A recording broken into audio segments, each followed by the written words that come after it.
Il appuya sur le chronomètre et activa l'électrocution. Avec la chute du dernier homme, il arrêta le compteur. Cela lui avait pris 19 secondes. Old Mike n'était pas très satisfait. On voyait bien qu'il n'avait pas beaucoup tué ces derniers temps. Son savoir-faire s'était un peu rouillé. Mais l'affaire réglée, Old Mike reprit son rôle d'employé de supermarché. Il pensait que tout serait désormais tranquille, sans imaginer qu'une crise bien plus grande était en train de se préparer en silence. En réalité, derrière le chef mafieux se trouvait un puissant oligarque. Celui-ci envoya son bras droit, Jack, enquêter sur la mort de ses hommes.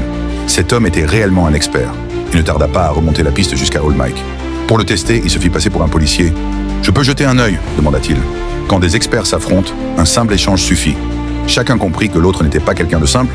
Ils commencèrent donc à exercer leurs forces respectives et dans les jours qui suivirent, s'engagèrent dans une série d'affrontements.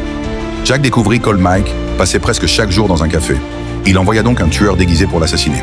Mais à peine entré dans le café, le tueur fut démasqué d'un seul regard par Old Mike. Sa couverture était trop médiocre. Voyant qu'il ne pouvait plus se cacher, le tueur abandonna son rôle et sortit directement son arme, avançant lentement vers lui. Old Mike, lui, calcula silencieusement la distance. Lorsque le tueur fut assez proche, il frappa brusquement. Il fit tomber l'arme, renversa l'homme d'un mouvement du bras, puis lui asséna un coup violent sur la nuque. L'autre perdit instantanément connaissance. À ce moment-là, Jack attendait tranquillement dehors. Mais soudain, l'intérieur du café plongea dans le noir. Avant qu'il ne comprenne ce qu'il se passait, Old Mike sortit en marchant d'un pas léger, s'approcha du véhicule et donna plusieurs coups furieux sur la voiture. Cela rendit Jack très amer. Il se faufila alors en secret dans la maison d'Old Mike avec ses hommes. En fouillant, ses subordonnés trouvèrent des médicaments contre le mal de l'air, mais Jack, plus futé, comprit immédiatement qu'Old Mike n'était pas parti et qu'il les surveillait probablement dans l'ombre. Et effectivement, caché non loin, Old Mike fut lui-même surpris. Il sentait bien que ce type n'était pas ordinaire. Il alla donc trouver un ancien collègue du bureau des horloges pour qu'il enquête sur l'ennemi. L'adversaire n'était pas simple du tout. Le patron de l'ombre, Pushkin, était un personnage redoutable, à l'aise aussi bien dans les milieux criminels que respectables. Quant à Jack, son bras droit, il était encore plus difficile à gérer. Ancien soldat des forces spéciales,